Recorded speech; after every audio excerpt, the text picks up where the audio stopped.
Hello, welcome to competitive exams library.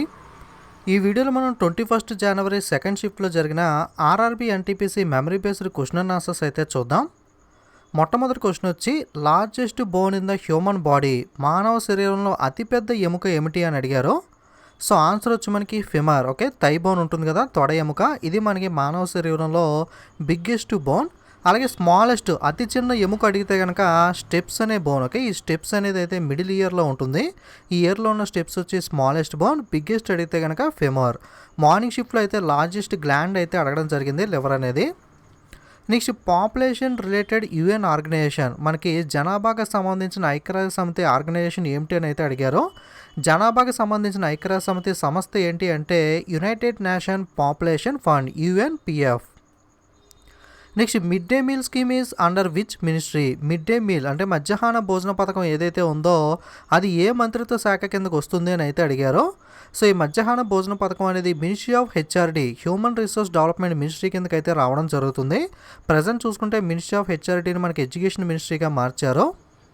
Next, battle of Plassey, east India company forces lead by, మనకి ప్లాసీ యుద్ధం అనేది జరిగింది కదా. మనకి ఈ ప్లాసీ యుద్ధంలో ఈస్ట్ ఇండియా కంపెనీ తరఫున ప్రాతినిధ్యం వహించింది ఎవరు అని అడిగారు. మనకి ప్లాసీ యుద్ధం చూసుకుంటే ఈస్ట్ ఇండియా కంపెనీ తరఫున రాబర్ట్ క్లైవ్ అయితే ప్రాతినిధ్యం వహించడం జరిగింది. సో మనకి ఈస్ట్ ఇండియా కంపెనీకి వ్యతిరేకంగా ప్లాసీ యుద్ధంలో పోరాటం చేసింది ఎవరు అని అడిగితే కనుక మనకి సిరాజుద్ దౌలా అయితే ఆన్సర్ అవుతుంది. ఇదైతే మనకి ప్రీవియస్ షిఫ్ట్స్లో అడిగారు. సో మనకి ఈస్ట్ ఇండియా కంపెనీ తరఫున పాల్గొంది ఎవరు అంటే రాబర్ట్లో. ఈస్ట్ ఇండియా కంపెనీకి వ్యతిరేకంగా పోరాడింది ఎవరు అని అడిగితే Siraj-ud-Daulah Daula. Next, SI unit of resistant, మనకి రెసిస్టెంట్కి సంబంధించి ఎస్ఐ యూనిట్ ఏమిటి అని అడిగారు. సో ఆన్సర్ వచ్చి మనకి Om.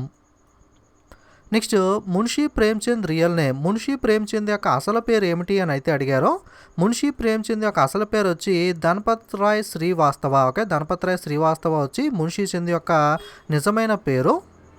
Next, which metal is liquid state at room temperature, గది ఉష్ణోగ్రత వద్ద మనకి లిక్విడ్ రూపంలో ద్రవ రూపంలో ఉన్న లోహం ఏమిటి. ఓకే, గది ఉష్ణోగ్రత వద్ద మనకి ద్రవ రూపంలో ఉన్న మెటల్ ఏమిటి అని అయితే అడిగారు.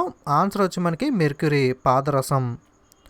Next, protein deficiency disease, protein లోపం వల్ల వచ్చే వ్యాధి పేరు ఏమిటి అని అడిగారు. ప్రోటీన్ లోపం వల్ల వచ్చే వ్యాధి పేరు వచ్చి మనకి kwashiorkor. Next, train 18 another name, train 18కి సంబంధించిన మరొక పేరు. ఓకే, మనకి సెమీ హై స్పీడ్ ట్రైన్ 18 యొక్క అనదర్ నేమ్ అడిగారు. ఆన్సర్ వచ్చి Vande Bharat express. Okay, Vande Bharat ఎక్స్ప్రెస్ని train 18 అని కూడా పిలుస్తారు. ఆల్రెడీ ప్రీవియస్ షిప్స్లో ఈ పాయింట్ మీకు చాలాసార్లు చెప్పాను. సో ట్రైన్ 18కి సంబంధించి వందే భారత్ ఎక్స్ప్రెస్ చూసుకుంటే మొట్టమొదటి ట్రైన్ అనేది ఢిల్లీ నుండి వారణాసి దాకా లాంచ్ చేశారు. సెకండ్ వచ్చి ఢిల్లీ నుండి కాత్రా దాకా అయితే రన్ చేయడం జరిగింది. నెక్స్ట్, ఈస్టర్ ఫార్ములాకి సంబంధించి క్వశ్చన్ అడిగారు. ఈస్టర్ ఫార్ములా వచ్చి RCOR, బట్ ఇది చాలామంది కొంతమంది అయితే ఆప్షన్లో లేదు అన్నారు. ఎగ్జాక్ట్గా ఆప్షన్లో ఏముందని చాలామంది చెప్పలేకపోయారు. ఈ క్వశ్చన్ అయితే ఒకసారి మీరు ఎగ్జామ్ రాసిన వాళ్ళు అయితే వెరిఫై చేసుకోండి.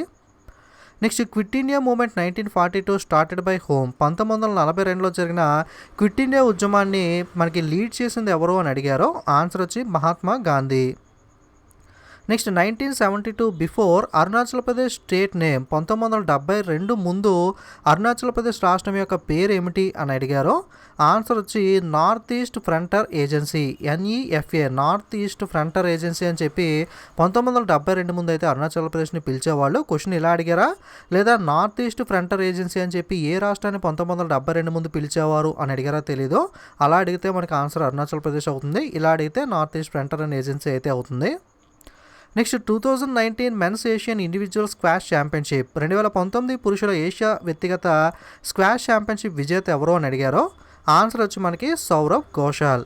అలాగే 2019 women's Asia individual squash championship అడిగితే కనుక జోష్నా చిన్నప్ప అయితే ఉమెన్స్ విన్నర్ అవుతుంది. సో ఈరోజు అయితే మెన్స్ అడిగారు, Saurav Ghosal.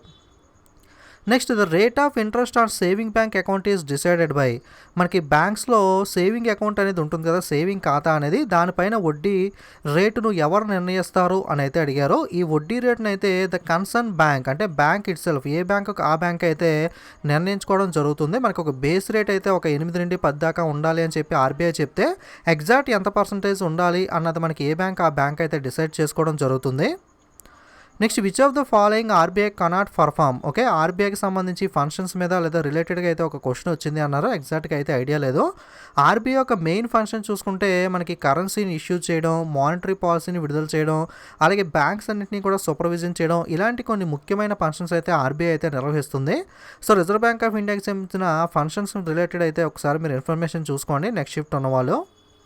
Next Filmfare 2020 best actor, మనకి 65th ఫిలింఫేర్ అవార్డులో ఉత్తమ నటుడిగా ఎవరు ఎన్నికయ్యారో అని అడిగారు. మనకి 65th ఫిలింఫేర్ అవార్డులో ఉత్తమ నటుడిగా రణ్వీర్ సింగ్ గల్లీబాయ్ చిత్రంలో నటించినందుకు గాను రణ్వీర్ సింగ్ అయితే గెలుచుకోవడం జరిగింది. లాస్ట్ ఇయర్ 2019 అడిగితే కనుక సంజు చిత్రంలో నటించిన రణ్వీర్ కపూర్ అయితే 2019లో ఫిలింఫేర్ గెలుచుకోవడం జరిగింది. 2020 విన్నర్ వచ్చి Ranveer Singh. Blue revolution is related to what, నీలి విప్లవం దేనికి సంబంధించింది అని అయితే అడిగారు. బ్లూ రెవల్యూషన్ నీలి విప్లవం వచ్చి మనకి ఆక్వా కల్చర్కి సంబంధించింది, అంటే ఫిష్కి సంబంధించింది. Next yellow river another name, yellow river యొక్క మరొక పేరు ఏమిటి అని అడిగారు. ఎల్లో రివర్నే మనకి హాంగాయ్ హో అని కూడా పిలవడం జరుగుతుంది. ప్రొనౌన్సియేషన్ చూసుకోండి HUANGHO. Microphone converts which energy into which energy, microphone ఏ ఎనర్జీని ఏ ఎనర్జీగా మారుస్తుంది అని అడిగారు. మైక్రోఫోన్ వచ్చి సౌండ్ ఎనర్జీని ఎలక్ట్రికల్ సిగ్నల్స్గా అయితే మార్చడం జరుగుతుంది. Next Bhagat Singh bombed the central assembly, మనకి పార్లమెంట్ మీద 1929లో భగత్ సింగ్ అయితే బాంబ్ వేయడం జరిగింది. దాని యొక్క ఉద్దేశం ఏమిటని అడిగారు. సో ఎగ్జాక్ట్గా దీనికి ఆన్సర్ అయితే నాకు క్లారిటీగా అయితే తెలియదు. ఎవరిని హర్ట్ చేయాలని కాదు, ఫ్రీడమ్ ఏదైతే మూమెంట్ ఉందో ఆ వాయిస్ రైజ్ చేయాలని చెప్పి భగత్ సింగ్ అయితే బాంబ్ వేయడం జరిగింది. సో మనకి 1928 ఆ ప్రాంగణంలో సైమన్ కమిషన్ అనేది కూడా జరిగింది. మేబీ దీనికి వ్యతిరేకంగా బాంబ్ వేశారా లేదా ఇంకా వేరే కారణం ఉందా ఎగ్జాక్ట్గా నాకైతే ఐడియా లేదు. ఒకసారి మీరైతే ఎగ్జామ్ రాసిన వాళ్ళు వెరిఫై చేసుకోండి. మేబీ సైమన్ కమిషన్ అయితే ఆన్సర్ అవ్వచ్చు, బట్ 100% అయితే నాకు క్లారిటీగా అయితే తెలీదు. Next DDL full form in computer, DDL యొక్క ఫుల్ ఫామ్ ఏమిటి అని అడిగారు. ఆన్సర్ వచ్చి data definition language. Oldest international organisation, క్రింది వాటిలో పురాతనమైన అంతర్జాతీయ ఆర్గనైజేషన్ ఏమిటి అని అయితే అడిగారు. ఆప్షన్స్లో UNO, ILO, యూరోపియన్ యూనియన్ ఈ విధంగా ఉన్నాయని చెప్పి కామెంట్ చేశారు. సో నాకు తెలిసినంత వరకు ILO ఇంటర్నేషనల్ లేబర్ ఆర్గనైజేషన్, అంతర్జాతీయ కార్మిక సంస్థ అయితే 1919లో స్థాపించారు. ఉన్న వాటిలో మేబీ ఇదైతే అయ్యి ఉండొచ్చు. ఆప్షన్ బట్టి ఆన్సర్ అయితే చేయాల్సి ఉంటుంది. Next who is not appointed by the president, రాష్ట్రపతి చేత క్రింది వాణిలో ఎవరు నియమించబడరు. ఓకే, ఎవరు నియమించబడరు రాష్ట్రపతి చేత ప్రెసిడెంట్ చేత అని అయితే అడిగారు. ఆప్షన్స్ అయితే ఈ విధంగా మనకి CM, governor, supreme court judge, high court judge అయితే ఇవ్వడం జరిగింది. ఇందులో చూసుకుంటే మనకి ముఖ్యమంత్రి CM వచ్చి రాష్ట్రపతి చేత నియమించబడరు, మిగతా వాళ్ళు అయితే మనకి రాష్ట్రపతి చేత అయితే నియమించడం జరుగుతుంది. How many parts in Indian constitution, భారత రాజ్యాంగంలో ఎన్ని విభాగాలు ఉన్నాయి అని అయితే అడిగారు. భారత రాజ్యాంగంలో ప్రస్తుతం చూసుకుంటే ఇప్పటికీ 25 విభాగాలు అయితే ఉన్నాయి, 25 పార్ట్స్ అనేవి. గతంలో అయితే 22 పార్ట్స్ అనేవి ఉన్నాయి, ప్రజెంట్ అయితే 25, ఓల్డ్ అయితే 22. ఓకే, మనకి ఆర్టికల్స్ చూసుకుంటే 448, పార్ట్స్ చూసుకుంటే 25, షెడ్యూల్ చూసుకుంటే 12 అనేవి అయితే ప్రజెంట్ అయితే ఉండడం జరిగింది. In 1978 remove the right of property from the list of fundamental rights, మనకి ఏ అమెండ్మెంట్, ఏ సవరణ ద్వారా మనకి ఆస్తి హక్కు, రైట్ ఆఫ్ ప్రాపర్టీని, ఫండమెంటల్ రైట్స్, ప్రాథమిక హక్కుల నుండి తొలగించారో అని అడిగారు. 1978లో మనకి రైట్ ఆఫ్ ప్రాపర్టీని, ఫండమెంటల్ రైట్స్ నుండి 44th అమెండ్మెంట్ 44వ రాజ్యాంగ సవరణ ద్వారా తొలగించడం అయితే జరిగింది. Who is introduced market system with fixed rates in Delhi, ఢిల్లీలో మనకి ఫిక్స్డ్ రేట్స్తో మార్కెట్ సిస్టమ్ని ఎవరు మనకి ఇంట్రడ్యూస్ చేశారో అని అడిగారు. ఆన్సర్ వచ్చి Alauddin Khilji. Next ink is related to pen అయితే కార్ ఏమవుతుంది, మనకి పెన్లో ఏముంటుంది, ఇంక్ ఉంటుంది. అలాగే కార్లో ఏముంటుంది అంటే పెట్రోల్ ఉంటుంది, కాబట్టి పెట్రోల్ ఆన్సర్ అవుతుంది. Next compiler converts a high level language program into machine level language, మనకి హై లెవెల్ లాంగ్వేజ్ని మిషన్ లెవెల్ లాంగ్వేజ్లో మార్చడానికి ఏది ఉపయోగపడుతుంది అని చెప్పి రిలేటెడ్ క్వశ్చన్ అడిగారు. మీకు హై లెవెల్ లాంగ్వేజ్ నుండి మిషన్ లెవెల్ లాంగ్వేజ్లోకి మార్చాలి అంటే కంపైలర్ అనేది అయితే యూజ్ అవుతుంది. అలాగే మనకి ఇంటర్ప్రెటర్ చూసుకుంటే ఇంటర్ప్రెటర్ అనేది కూడా కన్వర్ట్ చేస్తుంది, కాకపోతే ఇది లైన్ బై లైన్ కన్వర్ట్ చేస్తే కంపైలర్ అనేది అయితే మొత్తం ప్రోగ్రామ్, ఓల్డ్ ప్రోగ్రామ్ని ఒకేసారి అయితే కన్వర్ట్ చేయడం జరుగుతుంది. నెక్స్ట్ పూర్ణ స్వరాజ్ రిలేటెడ్గా క్వశ్చన్ వచ్చిందని ఒకరు కామెంట్ చేశారు. కన్ఫామ్గా అయితే వచ్చిందా లేదో తెలియదు. పూర్ణ స్వరాజ్ అయితే మనకి లాహోర్ 1929 సెషన్స్ ఏదైతే ఉన్నాయో మనకి లాహోర్ 1929 సెషన్స్లో పూర్ణ స్వరాజ్ని అయితే డిక్లేర్ చేయడం జరిగింది. అప్పుడు INC ఇండియన్ నేషనల్ కాంగ్రెస్ ప్రెసిడెంట్గా అయితే జవహర్లాల్ నెహ్రూ గారు అయితే ఉన్నారు. Next Al Hilal newspaper established by whom, Al Hilal వార్తాపత్రికని ఎవరు ప్రారంభించారు అని అయితే అడిగారు, ఎవరు స్థాపించారు. స్థాపించారు అని. ఎవరు అంటే Maulana Abul Kalam Azad. Next Indian economy is dash. Indian economy అనేది ఎలాంటిది అని అయితే అడిగారో ఆన్సర్ వచ్చి మిక్స్డ్ ఎకానమీ, మిశ్రమ ఎకానమీ మనకి ఇండియన్ ఎకానమీ అనేది. Next ISRO launches military communication satellite from Sriharikota in 2018.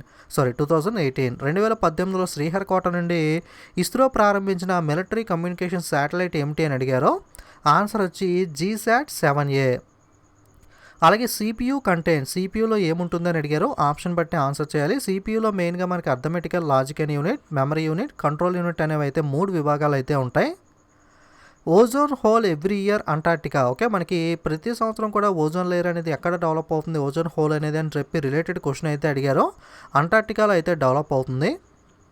Next మస్క్యూ near Qutub మినార్, కుతుబ్ మినార్కి దగ్గరలో ఉన్న మసీద్ ఏమిటి అని అయితే అడిగారో సో ఆన్సర్ వచ్చి మనకి క్వావత్ ఉల్ ఇస్లాం మసీద్ వచ్చి కుతుబ్ మినార్కి దగ్గరలో అయితే ఉంటుంది. First and is currently only reactor in the world design specially to use the uranium-233 fuel. మనకి ప్రపంచంలో ఒక్కగానొక్క యురేనియం రియాక్టర్ అనేది ఉంది. అందులో మాత్రమే uranium-233 ఫ్యూయల్ అనేది అయితే యూజ్ చేయడం జరుగుతుంది. ఈ uranium-233 ఫ్యూయల్ని ఉపయోగించే రియాక్టర్ ఏమిటి అంటే మనకి కామిని రియాక్టర్. కామిని అంటే కల్లపాకం మినీ రియాక్టర్. ఓకే, ఈ ఒక్కటే మనకి ప్రజెంట్ అయితే ఈ ఫ్యూయల్తో రన్ అవుతున్న reactor. Next CJI Ranjan Gogoi gets clean chit in sexual harassments case. మనకి సెక్సువల్ హెరాస్మెంట్ కేసు సి రంగరాజన్కి రిలేటెడ్గా అయితే ఒక క్వశ్చన్ అయితే అడిగారో. ఎగ్జాక్ట్ క్వశ్చన్ అయితే ఎవరి మీద, ఏ జడ్జి మీద ఇటువంటి కేసు ఉంది అని అడిగారా, లేదా ఈ జడ్జిలో మనకి తీర్పిచ్చిన లేదా ఏదైనా కమిటీ వేస్తారు కదా ఆ కమిటీ హెడ్ అడిగారా అన్నది క్లారిటీ అయితే లేదు.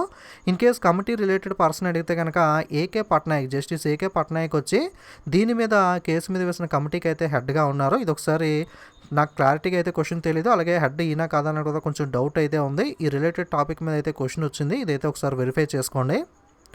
నెక్స్ట్ మిక్స్డ్ ఫార్మింగ్ అంటే ఏమిటి, మిశ్రమ వ్యవసాయం అంటే ఏమిటి అని అడిగారో. Growing 2 or more crops simultaneously, ఒకేసారి 2 లేదా 3 పంటలు పండించడాన్నే మనకి మిశ్రమ వ్యవసాయం, మిక్స్డ్ ఫార్మింగ్ అని అయితే అంటారు.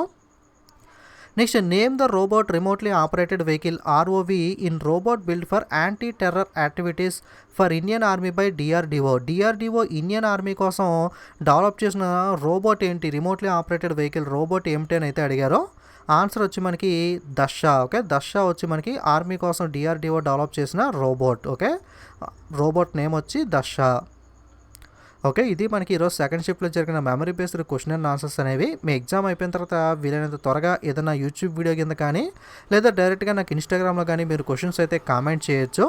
తప్పకుండా వీడియోస్ అనేవి నచ్చితే లైక్, కామెంట్, షేర్ చేయడం మర్చిపోకండి. అలాగే ఎవరికైనా ఎన్టీపీసీ టెస్ట్ సిరీస్ కావాలనుకుంటే యాప్ అలాగే వెబ్సైట్ లింక్స్ అయితే డిస్క్రిప్షన్లో ఉన్నాయి, అక్కడ నుండి ఒకసారి చెక్ చేసుకోండి. అలాగే ఇలాంటి మరిన్ని వీడియోస్ మిస్ అవ్వకూడదు అనుకుంటే తప్పకుండా ఛానల్ అయితే సబ్స్క్రైబ్ చేసుకుని పక్కన ఉన్న బెల్ ఐకాన్ మీద కూడా క్లిక్ చేయండి. అలాగే టెలిగ్రామ్, ఇన్స్టాగ్రామ్, ఫేస్బుక్ లింక్స్ కూడా డిస్క్రిప్షన్లో ఉన్నాయి, అందులో కూడా ఫాలో అవుతూ ఉంటే మీరు ఎటువంటి అప్డేట్ కూడా మిస్ అవ్వకుండా ఉంటారో. ఓకే, ఇది ఈరోజు వీడియో అనేది. Thanks for watching.